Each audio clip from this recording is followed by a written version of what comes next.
La Corée du Nord poursuit son bras de fer avec les États-Unis. Après avoir décidé de réactiver son programme nucléaire, Pyongyang a expulsé 2 inspecteurs des Nations Unies et affirme aujourd'hui ne pas être en mesure de respecter le traité de non-prolifération nucléaire signé en 1985. Samasoula.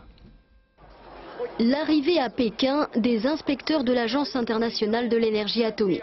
La Corée du Nord ne bluffait pas quand elle annonçait leur expulsion vendredi dernier après la remise en route de ses réacteurs nucléaires. Motif alors invoqué par Pyongyang, le besoin de produire de l'électricité pour compenser la suspension de livraison de fioul par les États-Unis. Car le bras de fer remonte à octobre dernier. Washington avait découvert que Pyongyang poursuivait un programme nucléaire secret en dépit d'un accord signé en 1994.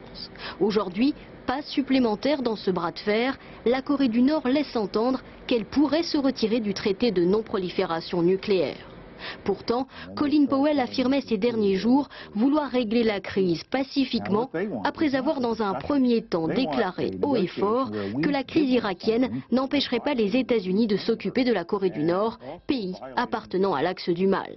La Corée du Sud, qui mesure mieux que quiconque le danger de ce chantage nucléaire, multiplie les critiques à l'égard des pressions de son allié américain. On doit garder à l'esprit qu'un ratage de la politique américaine envers la Corée du Nord serait une question de vie ou de mort. Pour les Sud-Coréens, bien sûr, pas pour les Américains. Des critiques relayées ce soir dans les rues de Séoul, où des milliers de personnes ont manifesté contre l'attitude belliqueuse de Washington.